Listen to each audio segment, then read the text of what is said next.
Mix two মিডিয়ায় তোমাদের প্রত্যেককে স্বাগত।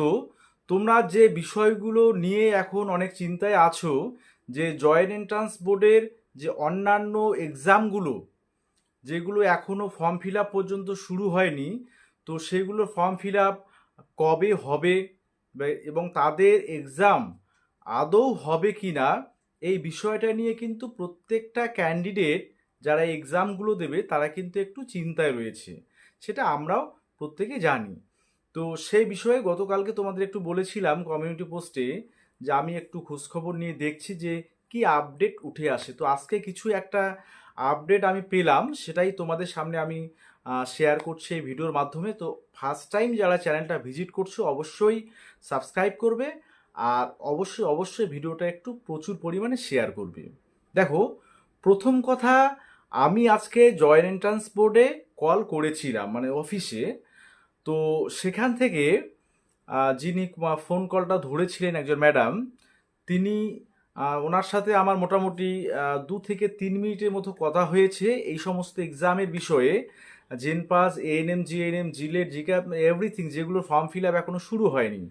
তো উনি যে বিষয়টা বললেন যে জয়েন্ট এন্ট্রান্স বোর্ডের কাছে এখনো মানে আমি প্রশ্ন করেছিলাম যে পরীক্ষাগুলো আদৌ হবে কি, সেটা উত্তরে উনি বলেছিলেন যে ওনাদের কাছে অফিসিয়ালি কোনো এখনো নোটিশ আসেনি গভর্নমেন্টের তরফ থেকে যে পরীক্ষা হবে না, এরকম কোনো নোটিশ কিন্তু আসেনি।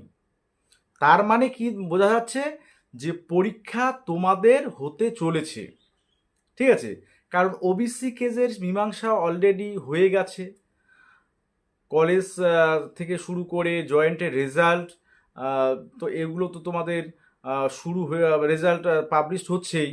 তাছাড়া তোমাদের যে অন্যান্য যেমন কেপি থেকে কলকাতা পুলিশ, ওয়েস্ট বেঙ্গল পুলিশ, এগুলোরও এক্সাম ডিক্লেয়ার্ড হয়ে গেছে।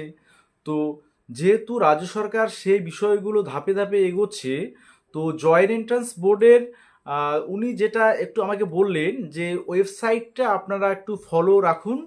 হ্যাঁ, ফলো রাখুন, শুধু এই কথাটা বললেন। আর পরীক্ষা যে হবে না এই বিষয়ে কোনো নোটিশ কিন্তু জয়েন্ট এন্ট্রান্স বোর্ডে সরকারের তরফে বা উচ্চশিক্ষা দপ্তরের তরফে কোনো রকম এরকম নোটিশ কিন্তু আসেনি। পরীক্ষা তার মানে তোমাদের হচ্ছেই। ঠিক আছে, এবার ফর্ম ফিল আপ কবে নাগাদ হতে পারে? দেখো, ইতিমধ্যে আজকে একটা খবর যেটা জানা গেল, যে জয়েন্ট এন্ট্রান্স বোর্ডের যিনি চেয়ারপারসন রয়েছেন, তোমরা এর আগের দিন সাংবাদিক সম্মেলন দেখেছিলেন, অনেকে দেখেছে সে ম্যাডামকে। উনি অন্য একটা জায়গায় সুপ্রিম কোর্টের আদেশে সেখানে হয়তো বা জয়েন করবেন একটা ইউনিভার্সিটিতে। ঠিক আছে, তো উপাচার্য হিসাবে। তো এখন উনি যদি চলে যান, এবার চলে যাওয়ার আগে এগুলোর ফর্ম ফিল আপ শুরু করে যাবেন, না নতুন কেউ এসে সেটা করবেন, সেটা কিন্তু এখনও ক্লিয়ার নয়। উনিও এই বিষয়টা ক্লিয়ার করতে পারলেন না।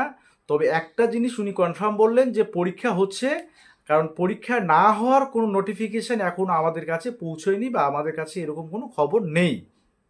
ঠিক আছে, তবে আমাদের অবশ্যই তাহলে বুঝতে হবে যে তোমাদের ফর্ম ফিল আপ দ্রুত হচ্ছে, এবং সেটা কত দ্রুত সেটা আমরাও, তোমরা যেখানে আছো ঠিক আমরাও সেই জায়গাটাতেই রয়েছি।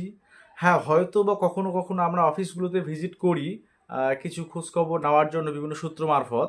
তো যাই হোক, পরীক্ষা হচ্ছে, এটা মাথায় রেখে তোমরা প্রিপারেশনটা আপাতত শুরু করো।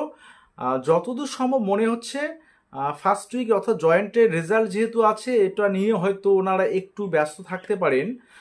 তার সাথে যদি হয়তো তোমাদের নোটিশ অর্থাৎ ফর্ম ফিল আপের নোটিশ জারি করে দেন, তাহলে একটা আলাদা বিষয় এবং অবশ্যই সেটা ভালো হবে। আমি সে ম্যাডামের কাছে আবেদন করব উনি থাকাকালীন, যাতে উনি যাওয়ার আগে যদি এই বিষয়গুলো শুরু করে দিয়ে যান, তাহলে অনেকটা ছাত্রছাত্রীরা উপকৃত হবে। কারণ তারাও অনেক দিন ধরে এই বিষয়গুলো নিয়ে অনেক চিন্তায় রয়েছে, প্রিপারেশন অনেকটা নিচ্ছে, এবং শেষের দিকটাতে এসে তাদেরও অনেকটা মানে এতটা মন ভারাক্রান্ত হয়ে যাচ্ছে, চিন্তা হয়ে যাচ্ছে যে আদৌ হবে কিনা পরীক্ষা। হয়তো পড়াশোনায় অনেকের মন বসছে না যে পরীক্ষা হবে কিনা। তো যাই হোক, সে বিষয়টা অবশ্যই জয়েন্ট এন্ট্রান্স বোর্ড যাতে দেখে ছাত্রছাত্রীদের এটা ভবিষ্যতের বিষয়। অলরেডি তোমাদের সেশনটা পিছিয়ে যাচ্ছে অনেকটাই।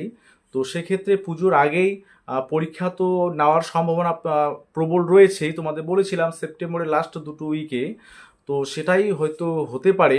এবং তোমাদের ফর্ম ফিল আপ দ্রুত কিন্তু শুরু হতে চলেছে। ঠিক আছে, এইটুকুই আপডেট, আর বেশি কিছু নেই। ঠিক আছে, আমি যেটুকু জেনেছি সেইটুকুই কিন্তু বললাম, কোনো বাড়তি কথা নয়। আর ঠিক আছে, সকলে ভালো থাকবে এবং সুস্থ থাকবে।